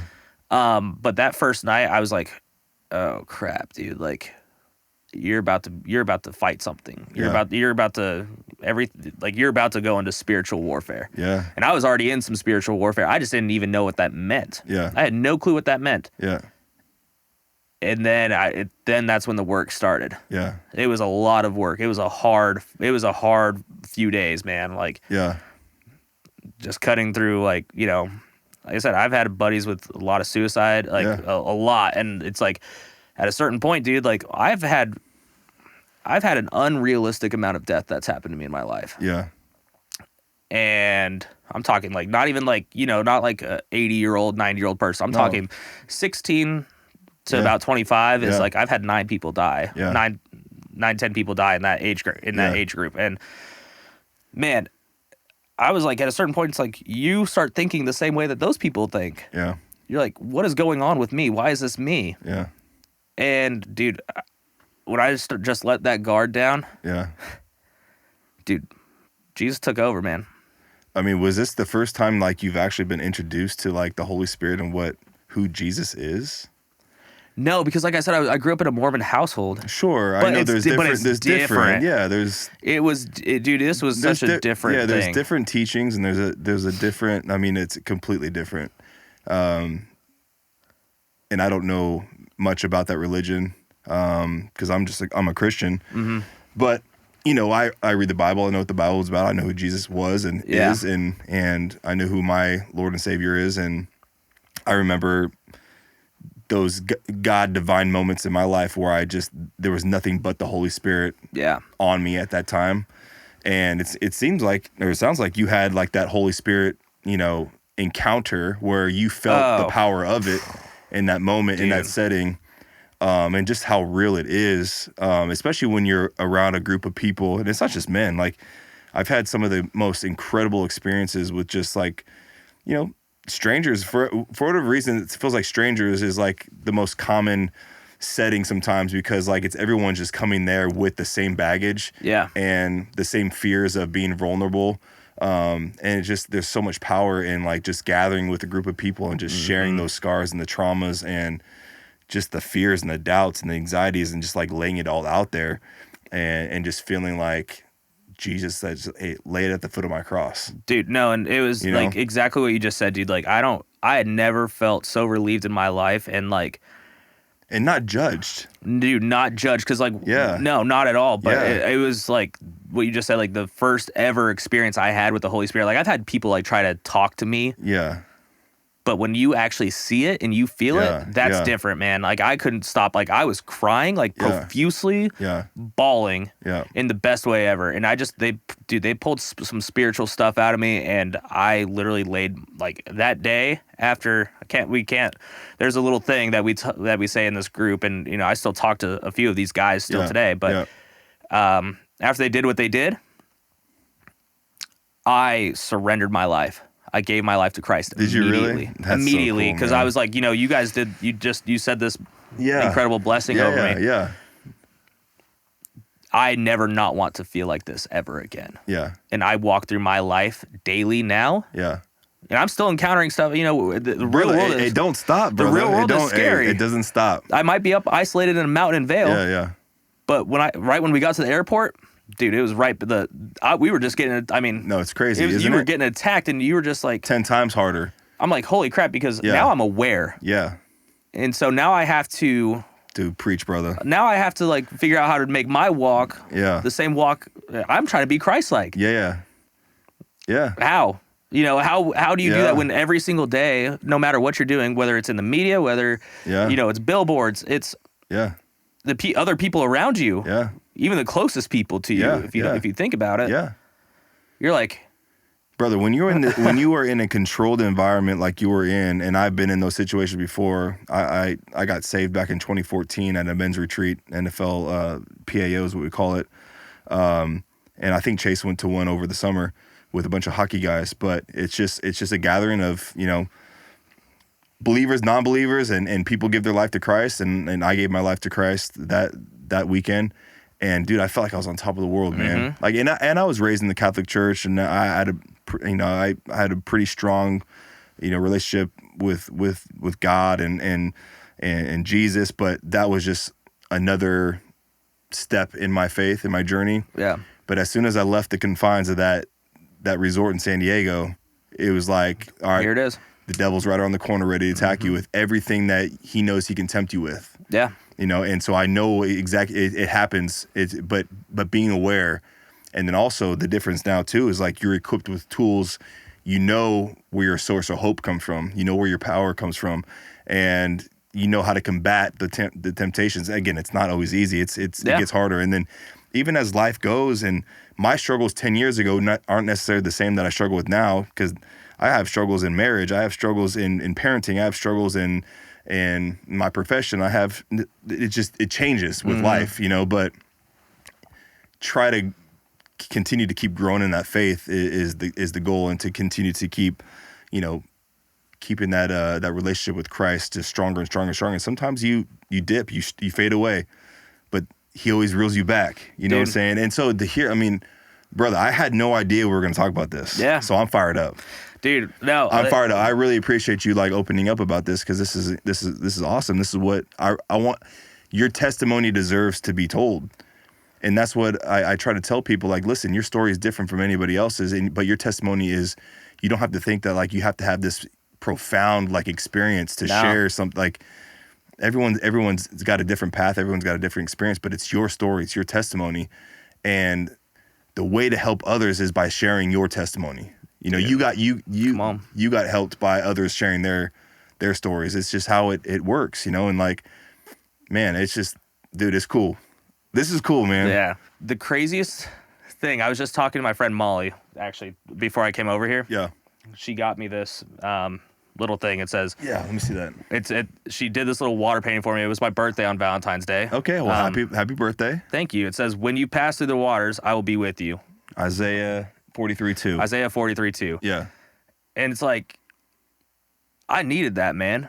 Yeah. We all need to hear that. Yeah. Yeah. And if you don't, like, I'm not one to judge at all. Yeah. But until you feel like what we were just talking about, like that power, yeah. That's true power. There's no money, there's no position, there's nothing in this world that can bring you that same amount of peace that we've received, right, when we got saved. Yeah. But it's like what we were saying, dude, it's like it's a constant battle every day. Yeah. And I know exactly how I have to combat this every day. Yeah. And Paul, the guy who was essentially the leader, if you will, of this retreat, he said it's like one of those old, like, radios, right? There's a tuning dial. Yeah. There's one channel, and it's going to connect you straight to God. Yeah. Every day we do things that turns our dial a little bit to the left, a little bit to the right. Yeah. And if that's all you're getting is static and noise. Yeah. It's just all noise. Yeah. So it's our jobs now, every single day, to turn that dial back to center, figure out how we can connect to the right channel with God. Yeah. I mean, that's a pretty good way of putting it. And it's so true. I mean, dude, I would like to consider myself a strong believer and a man of faith, and I love Jesus with all my heart. But, dude, there are certainly days where I feel like I know I'm wandering and I'm straying off that path. Mm-hmm. You know what I'm saying? And again, like I said, it's the struggles in marriage, parenting, my profession, how I carry myself as a son, as a servant, as a brother, as a friend, and we fail daily. And when you can accept the fact that you're going to fail every single day, and sometimes you're naive to it, and you need somebody to reel you back in, whether it's a spouse or a friend or somebody, a coworker that can realize, hey man, like that's not right. Get back on track. You got to have those people in your life who can check you. Yeah. You tell you that, my wife is the best at like the brutal, truth. We need that, man. Absolutely. She sets me straight all the time, and I'm so lucky to have that. But there's men in my life too who are like incredible mentors, older, who are in their 50s or 60s, people from my church, friends, and it's just incredible that, like, dude, iron sharpens iron. Yeah. I know it's very cliche, and a lot of people, whether you're a believer or not, hear that verse a lot, but it is so true, because you can't a dull knife can't do nothing. No. And you need those sharper edges, the sharper people to come sharpen you and just get you straight, man. It's like one of those things too, man. Like it's for you, it's your wife, right? Yeah. The person who calls you out. I have a couple friends, but it's like the thing I'm struggling with now. Maybe you could give me some insight on this. Yeah. Not everyone that we talk to and everyone that we encounter every day is on the same wavelength. Yeah. That us Christians are, but it's our duty, if you will, to be as Christ-like to them. Yep. So I have my support system in that sense, but it's like, man, like some of the stuff that you see like people doing these days, and you just want to grab somebody by the ear and be like, dude, what are you doing? Yeah. Like, yeah. How do you like navigate? How do you navigate this world in this Brother, place that we're in? I'm glad you brought that up, because I moved here in 2017 in the off season, bought a house here, and I came down here with just the idea that, like, this is the place to be. I love Nashville; it's a great place. Hanging with Chase quite a bit, but that off season, man, like, dude, I was just immersed in the Nashville nightlife, like drinking a lot, going out to Broadway, going to the Midtown. I mean, every Sunday I was out drinking, just chasing these things that I thought were gonna fill me up. And like, dude, it just, at the end of the day, dude, I lost my job. I got cut that spring from the Colts. I wasn't training like I should have been. At the time, Bree and I weren't together. Just a life of emptiness. Right. It seemed like all come crashing. And again, my life wasn't bad by any means. I wasn't losing any loved ones. I wasn't sick. I wasn't, I lost my job. But I was still okay, but in those moments, like, I felt like, dude, who am I? Like, what do I really want? Like, what am I chasing? Yeah. And so my first experience here in Nashville, and I think a lot of people get caught up in that. It doesn't have to be it could be anywhere. But I got caught up in just the allure of, like, oh, that the grass is greener on the other side, or I want to chase this. I think this is going to be fulfilling. And I think a lot of artists in your industry can relate to that. Like, they're chasing that fame, they're chasing that clout, they're chasing whatever, they're chasing unicorns, man. And at the end of the day, you come home and, dude, there's just nothing. You have nothing. You feel empty, and So that was a pivotal time in my life, and I was a believer then, but dude, I strayed. Yeah. Big time. I strayed, man. I was wandering the streets, bro. Yeah. I mean, I really was. And so to what you're asking me, like, I think it just came to realize, like, what are my vices? What are the things that I know that I really just can't immerse myself in? You gotta know what triggers you. You gotta know the temptations that really get you going. Like, you just have to kind of know. You got to be aware, like you talked about, being aware. And because, dude, by nature, I'm not a big drinker, but at that time, dude, I was drinking all the time. Yeah.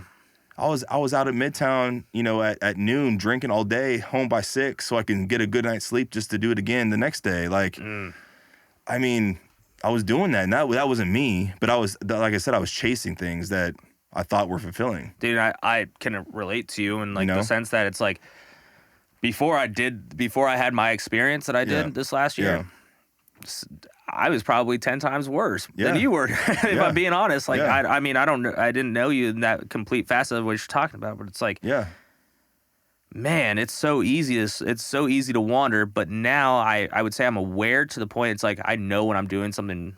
Well, it's called conviction, man. Dude. And so I get tested. Yeah. We get tested every day. Right. But it's like, I think, I'm about to just start thumping the Bible right here, but I just think of like a verse in Isaiah. It's like when God said, "Who shall I send?" Yeah. Send me. Yeah. And that's when I say that to myself, I'm like, all right, buddy, let's get back in the saddle, right? So, but I mean, when you align yourself with, your faith, and like you kind of reset yourself, and like for you, it's certain scripture. For me, I have some scripture that I always hold near to my heart. And like for me, like Proverbs 16:9 was like the first verse that ever jumped out of a page. And then again, I didn't have prior to this, I never had a lot of time in the Bible reading it, actually picking it apart and deciphering it and what this means. But when I read my first like really true Bible study, Proverbs 16, I was going through the Proverbs one a day for 30 days. And that was my first, time jumping into the Bible and learning and studying it. But Proverbs 69 was the Lord, the man's heart plans his way, but the Lord directs his steps. So I'm like, dang, like that makes sense to me. I get it. Like, I have my ambitions. I know what my heart wants, but it's not going to be me that guides myself. It's going to be the Lord. Right. And man, there was a lot of peace and a lot of encouragement in that scripture. I lean on that a lot. But yeah, there's just things like as you mature in your faith, whether it's a group of people that you surround yourself with, whether it's your spouse, your girlfriend, your close friends. I mean, you just have to have that support group around you at all times, and you got to stay armored up. We talk about it all the time, like, stay ready, bro. Stay ready. Iron sharpens iron. Stay armored up, because, dude, we are truly living in a spiritual warfare time right now, and it's crazy, with social media and everything, and everyone chasing the clout, and I mean, just the business that you're in. I know people are like, well, you're a professional athlete, you probably live it too. Well, not really, because I'm not a single guy on the road all the time. So it's got to be extremely hard. The entire band, the entire team that goes out on the road, multi-cities within a weekend, and the temptation is there for everything to do. Yeah, whatever you want to do, man, you could find it. You could find it. And, it's like, so, like, after I went to this, like, thing or whatever, this retreat, I went on the road with Keith Urban's band. Like, one of my buddies is his, like, main guy, and they just needed an extra hand. Yeah. I started, thinking about things a little bit. I'm like, man, this life is, it's getting interesting. It's like, even with, like, dude, Keith and his whole band is freaking incredible. Their entire camp, like, that's the most professional, like, that they have an operation that they run. And, it just gave me a different mindset. And then I had, this newfound knowledge paired with that. And, dude, I made the decision, man. I was like, I just strictly, like, want to work, like, career-wise. Like, I want to work in, like, a bigger facet. Like, I want to work on music videos and whatever. Yeah. And so I again got out of another relationship, unfortunately, in end of November. And I talk about the Lord's timing, right? Like, my buddy calls me and he goes, dude, like, can you do your job from Wyoming? Yeah. I was like, I could. Yeah. And at this time, I just signed I have a new contract with Why and How now, so Chase's management. That's where I'm at right now. And I was like, yeah, I can. And dude, the best thing that could have ever happened for me was also like I'm here for work right now. Yeah. But it was leaving in a way for my journey, for my path personally. Yeah. Yeah. And because now I can separate work and life. Yeah. And I need that. Like I'm the type of dude that I need to have like that balance, bro. Got to have that balance because if you don't, like, I mean, I've been going pretty hard right now and I'm getting sucked in, but it's like I got that support system. Yeah. I got that shield with me. And well, I appreciate you carving some time to jump on this with me, bro. Dude, I wouldn't miss this. No, wouldn't miss this. When you hit me up, I'm like, let's go. Let's go, man. No, and like, dude, the balance for me, like early in my career, like, and this is where, like, when I was dating Brie at the time, like, our relationship was just so, like, I guess you could say it was toxic because I didn't know how to balance work and personal life and how to leave work at work. I carried football with me everywhere I went. And when I was stressed at work, I brought it home with me. I was always focused on it. I was hyper focused on it. Like I was always, it came before everything. It came before family. It came before everything else, you know. But sometimes partying was like, all right, I'll party instead of doing certain things that are more important. And like, dude, I just had my priorities just all out of whack. Like we talk about this at the Colts, like the Irsay family talks about it's faith, family, football. Yeah. Well, for me, dude, my thing was it was definitely football, family, and then faith was at the bottom. Yeah. So it took me a long time. It took me to get knocked on my butt a few times where I had to realize, like, dude, you need to reprioritize faith first before anything. And then it's family, and then football comes secondary because this thing don't last very long. Yeah. It's a blessing that I get to play this, but yeah, it took me a while to realize that. Dude, and it's so interesting, too, because, like, at Why and How, dude, like, you know Bruce, right? Yeah, yeah. So, Bruce, man, like... That's my sports card buddy. Dude, he's incredible, isn't he? Yeah, he's a man that wears many hats. This, dude, he said, like, I don't know why I even called him and asked him. Yeah. Like, I work for him, but it's like, also, I'm like, dude, like, I'm an assistant creative director in your company. Like, are you okay if I move to Wyoming? Yeah. And he's like, dude, if Nashville's not your place, go. Yeah. He goes, the company is called Why and How. Yeah. It's based off of his children's names. Yeah. His family is always, like, he puts faith and family and, like, he makes it in that organizational thing, just like to relate to you with the Colts thing. And he stresses that more so than anything else. He goes, all this stuff, like, we're trying to shake up the music, like, the music industry in a way. It's like, it's backwards. It's old. It's old school. Yeah, yeah. Let's put the stuff that actually matters first. Yeah. And then it's gonna just trickle down to all of our. It's more fulfilling, dude. You know that it's more purposeful. Man. Your impact is greater when you have those priorities set. You know what I'm saying? And I feel it. I feel it. And from what I know of Bruce, like, dude, he is like dad mode all the time. Baseball is he's traveling all over with his boy and he travels here like once a week to do business related stuff. But once he's home, it's like, dude, it seems like he's got it figured out, man. And you know, but he tries to lead that way, and it trickles down within the company, right? Like it does. And like Eddie, like, you know, I was working with Chase, and so Eddie is Chase's manager, and now Eddie is my manager as well. Yeah. Shout out Eddie. Yeah. Shout out, man. Shout out Eddie. Thank you for scheduling this in my calendar.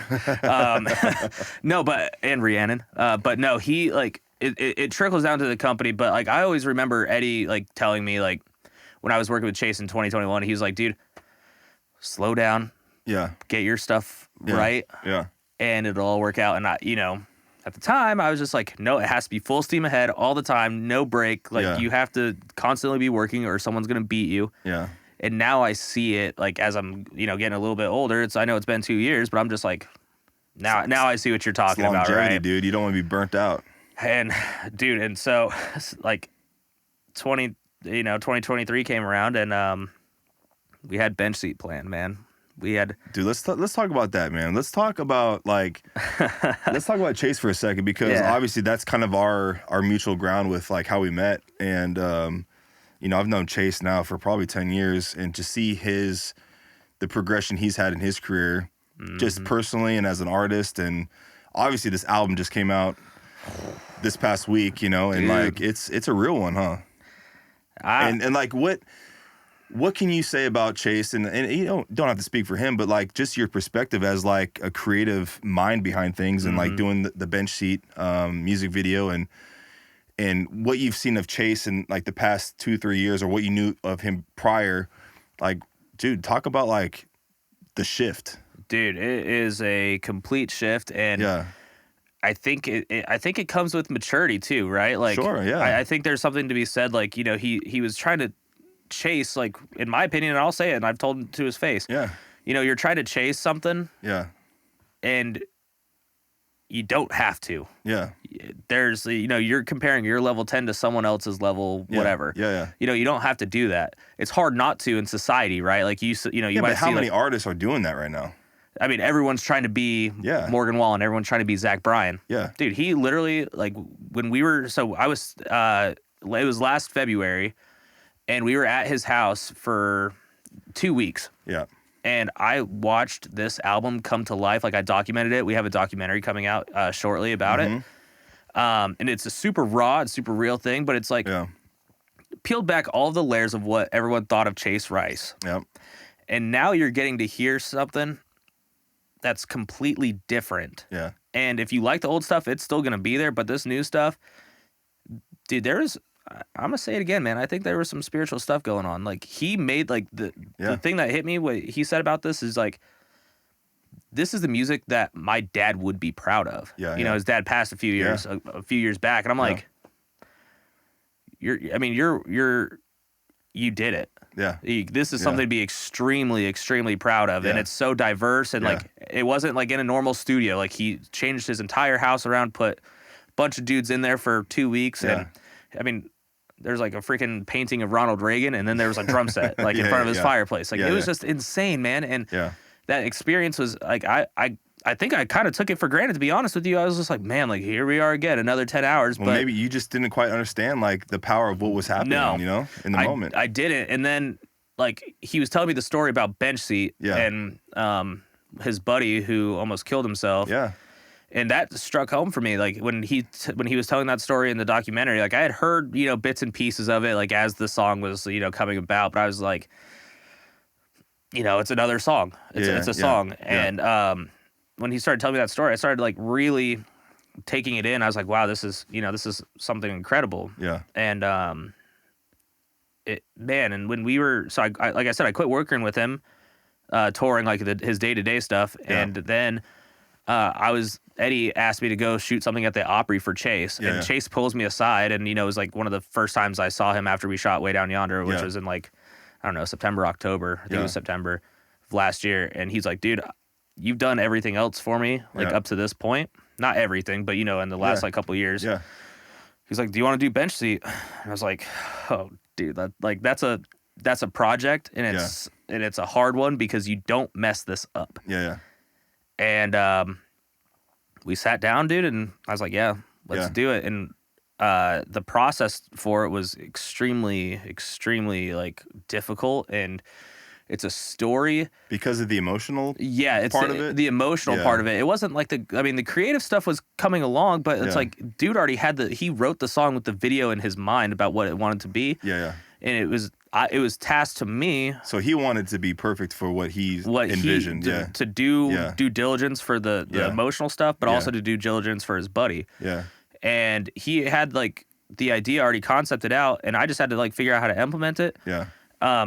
But man, like, I told Chase this. I was like, if whatever happens tomorrow, if I pass away or whatever, or never do this for a profession never do this for a profession, this is the one I want to go down for. Yeah. And like, I talked to, like, my entire crew before that. I talked to my buddy Dylan Rucker, who does everything for me. He does the lighting. He picks the cameras out. He does a lot for me. And I told him, I was like, look, we need everyone to have this exact same energy that Chase and I are carrying into this. And if they can't match it, we got to we got to find someone else, because, like, if we run over time, I don't want to hear about it. Like, we have to, we have to get it done. And I'm not like I'm the type of person. It's like, I need maximum from everybody. And those 2 days, dude, it was incredible. We shot it in 2 days in January. And it was the most relieving thing that like it was the most relieving I'd ever been on a music video set before, because it was so tight. Everybody was locked on. Yeah. And the shots that we were just getting were incredible. I mean, you saw the video. Yeah. And we didn't even use, dude, I could have made that music video 14 minutes if he would have let me. Yeah. Chase, let me get a director's cut, bud. Yeah. But no, it was incredible. And just the feedback that we got on it the day that it dropped. Dude, it was powerful. It shook everything up, man. And there's been a lot of people that I look up to in like my industry. Like I said, I'm a creative director. Yeah. And there's some old time directors in Nashville that like reached out to me and they're like, well done. You got it. Yeah. Either you got it or you don't, but you got it right now. Yeah. And it took me back, man. I was like, yeah, this is incredible. And it's only been out for, I don't know, like 3 weeks. Almost 3 weeks now. Yeah. And it is like when he played at the Opry the other night. Yeah. Dude, there were freaking people crying. Yeah. I'm like, because I think people are starting to realize like, the seriousness of what we need to be talking about in society today, right? Yeah. And that's my goal as a director. Yeah. Is to, there's a time and place for like the saturated stuff. Yeah. And when I say like saturated, I mean like it's not just the the model girl on the back of the drop tailgate drinking a beer. Yeah. And it doesn't always have to be something entirely sad. But I want to be talking about serious things, and I only want my name attached to things that can impact people. Yeah. And if I can incorporate my faith into something too, let me have it. And like that shot where Chase is like laying there when he's dead and the cross is around his. Yeah. I told Chase, like he was like getting ready for that scene or whatever. And I ran into the room. I was like, hey, we're going to do this. It's going to be like a moment where Jack is like looking up at your cross. Yeah. And he was like, okay, whatever you want to do. And so I was able to like, drop little tidbits in that. But anything I do, man, moving forward, it's. Dude, I mean, so the album is, I Hate Cowboys and All Dogs Go to Hell. And when I first heard that, it was like in a group chat and, did you see Chase's new album, what the name is? And kind of took me back a little bit, because obviously it was something that was like, I think everybody's they stop what they're doing and think about the title. Like, is he really going to have this title? And obviously he's come out and kind of talking about it. Obviously it's not what it is. You got to listen to the songs. Right. You know what I'm saying? It's a web of lies. Absolutely. And so, I mean, as a brother of his and like as a fan, because I am a fan of his work, I mean, I was proud as heck. Yeah, dude. Proud as heck to hear the songs, hear the album, obviously see his dad on the cover. Because, I mean, I don't know how many times I've seen that picture in the past 10 years. I've seen it a lot. Yeah. Because every Father's Day, it seems like he posts that. And he just had an incredible interview with Bobby Bones today that I heard. And, like, that was, like, the most real and authentic and vulnerable Chase I've ever heard. And Bobby and Bobby did it great, because I was an intern for Bobby. And that was one of the best interviews I felt like Bobby has had with just being authentic and not, like just being vulnerable in the moment. Yeah. Because I think, Bobby, he didn't have a dad, and, he can relate to that kind of stuff a little bit. But to hear Chase, like, just a completely different artist. Dude, he's incredible. He's really a changed human, man. And like you said, the response from that video and the response that the album's getting is just like, it's real. Like, people can relate to that. It's not about, partying and the Florida beaches and the hot chicks and all this kind of stuff. I mean, there's love stories in there. There's heartbreak. There's loss. There's everything, man. It's incredible to see just the pivot he's made. And it's great too, because like sometimes like as a creative, like we just get tasked. They're like, hey, we want to do here, make this vinyl, right? Yeah. And it was great because like the team that we were surrounded with, like, Chase's creative mind, my creative mind, like, if you look at the vinyl, like, granted it was his picture, but like I designed the CD, the vinyl, the music, like all the music videos and everything. Yeah. And it was a great collaborative process in that entire, in that entire, for that entire album. And I'm like, dude, it's here and it's doing its thing. And like, it's crazy to me. But like he posted something the other day. He's like, hey, what songs off the new album do you want to hear? And people are literally saying like, bench seat, like take us there. And I'm like, I don't know how you're going to incorporate that into your set, but I'm looking forward to going to a show and figuring that out, man. Well, he crushed it. He crushed it at the Opry. He crushed it. He crushed that, dude. And I think he said on stage, like, that was the first time he's done that live. Yeah, ever. Wow. Like, it was cool. I don't think a lot, because, you know, you don't know how many people are there that even know Chase's music. You know, let's just say there's a lot of people in that audience that had never heard Chase before. And he gave a little backstory on Bench Seat and what the song was about. But then once it was done and people heard the lyrics and all that kind of stuff, then he talked about, you know, Jack and what Jack served and the role Jack has been in his life as a dog, and you know how it's like it saved his buddy's life. Yeah, dude. You know, and a lot of people can relate. And like you said, there was tears shed in that auditorium in that moment. And it's just like that, and that just goes to show like just the power of his vulnerability is reaching so many people. And that dude, like, and so like what I'm doing in town, right? Like I'm with a girl named Danielle Bradbury. Oh yeah. So I've been working. Dude, I met her when she was like fresh on the scene at the ACMs out in Vegas. Oh, when she was like, I don't know, 14 years old. Yeah, dude. And she sang the national anthem at one of our games, like Sunday Night Football against the Houston Texans one game. And like this little, you know, teenage girl, and now she's like, you know, I don't know how old she is now, 25 years old. 27? Sorry, Daniel, aging you. I know, but very mature and like, she's a completely different artist now. Dude, you know? She's incredible. And so like, that's the thing, like right now, like she's one of Winehouse like clients. And, you know, her manager, Allie, was texting me one day and before our company retreat here in town, and they were like, hey, like, or Allie was like, do you want to like maybe go on the road and just do like some tour stuff? And I was like, yeah, dude, absolutely. Like, would love to work with you guys. And I texted her back the next day and I was like, Allie, let's take this a little bit further. And she goes, okay, what do you have in mind? And I was like, let's do like a little tour, like vlog, documentary type thing. Yeah. And in that, dude, like Danielle has some incredible music that's coming out too. Yeah. And it's extremely vulnerable. And I'm literally asking her questions that everyone's going to see, you know, whenever this comes out, or not this, but like whenever that series comes out. Yeah. She talks about like her struggles too. Yeah. And I think that nowadays there's going to be there's like a cultural shift where it's like people are going to be more down with you talking about your vulnerable stuff. And, you know, you're not just like this crazy, you know, incredible artist. Yeah. You're an incredible artist, but you have actual story and you have something to say and where it's coming from. Yeah. And that's what I want to be a part of, man. That's cool, man. So like, obviously the stage is set for the new year, right? Like you got Bench Seat out. You're very proud of that work and the album and obviously a lot of work went into that. I mean, what's in store, man? What do you got? What do you got in the works as far as like, where do you see yourself going now? You've had this like spiritual shift. You've had this spiritual growth. I mean, you seem like you're on this trajectory that's just like incredible, and I can feel like the energy from you. You know, like, I mean, how's your mind shifted like from 2020 to now as far as where you at as like creative wise, like the things you want to be a part of? Yeah, dude. Honestly, it's like the things I want to be a part of are just like I just want to surround myself with good people. Yeah.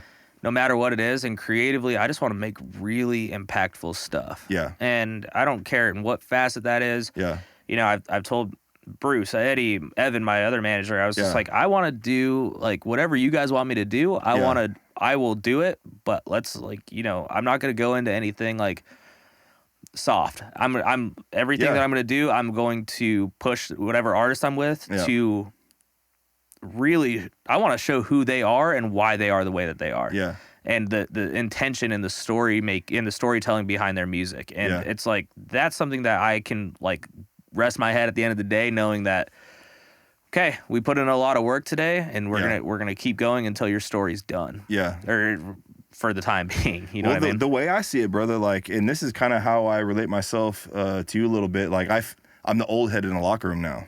I'm gonna be 38. That's ancient for professional sports. Dude, when I was 25 years old playing in the league, like I never thought that I would be that old guy. I always looked up to Adam Vinatieri. He's the guy that I was with, and he played until he was like 45. The Tom Brady's, those guys that just, you're so lucky and blessed to play that long. But I'm going on year 12, and like being that guy in the locker room.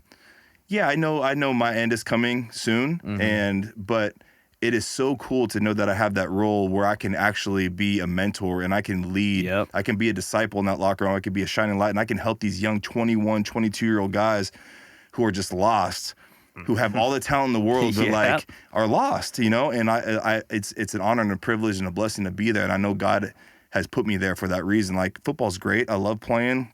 I know that I have the ability to do it, but like my greater purpose is to like be a disciple, be a brother on that team. And like, I see that in you. Like, now that you're taking on these projects and working with the artists, it's like, I'm not just going to be here to direct and give you my creative, like, spin on things. Like, I want to lead you. Yeah, no, that's what I'm hearing from you. And it's no, you're absolutely right. It's not even necessarily with these artists, dude. Like, I have a handful of little minions. Yeah, that you're paying it forward to people that look up to you. My buddy Ben, like I shouted him out earlier from Black and Milk Cream. He gave me a lot of opportunities. Like, all these amazing companies and whatever gave me opportunities. But it's like there's a handful of, like, I don't want to say kids, but you know, they're 21, 22 years old, and they're like, we want to be in the touring thing. Okay. Strap in, dude. Like, I'm giving you the opportunities to go do that. Like, I'm not necessarily giving you the opportunities, but I'm throwing your name in the hat for these opportunities. And man, they're going out there and crushing it. And it's like, I feel like when I came to town, or like when I was in San Diego and I was reaching out to all those people, they probably feel the same way. They might be the quote unquote old heads, and I might consider myself in that same group now. It's like, I'm in a position where I can help enable people to reach their dreams and influence them in a positive way. And that's the thing, man. It's like, you can, when you're out on the road, you can make a lot of good decisions, and you can also make a lot of bad decisions. And it's like, I only want to put my name attached with people, like, and that, you know, are fighting the right fight. Yeah. Well, that's my prayer for you, man. I honestly, I'm going to be praying for you, man, because I didn't know that we were going to have this conversation, and I wanted to learn a lot because we didn't know much about each other, right? Just from what we, couple gatherings here and there, and Instagram, all that kind of stuff. And for you to reach out to me means a lot. And for you to share your faith with me, your vulnerability, just some of the demons you've been struggling with, I really, really appreciate that, man. And that's what it's all about. This podcast really is, the mission of this is to share testimony. We like to have fun, keep it lighthearted. But dude, if you want to get real and vulnerable, like, this is what it's all about.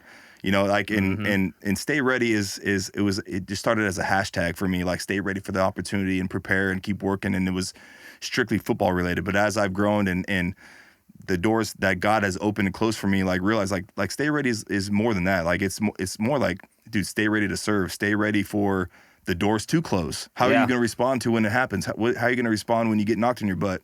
When you fail, because failure happens. And it's more of like a faith-based kind of thing now. So like, I appreciate you coming in and just being real, man. Dude, that's the only way for me anymore, dude. That's the only way to live. Like, I left my mask in 2022. Yeah. I left it with all the and bull crap. Consider me a brother, bro. Like, yes, sir. Seriously, if you ever want to talk, like, this is what it's all about. We need to have more conversations like this. Everybody does, man. You know, I hope that soon that we're around a bonfire having a good time, and we're just sharing life stories and getting real. Because that's what it's all about, man. So thank you so much, bro. I love you, man. Thank you for that. Love you too, man. Thank you for having me. All right, brother. All right.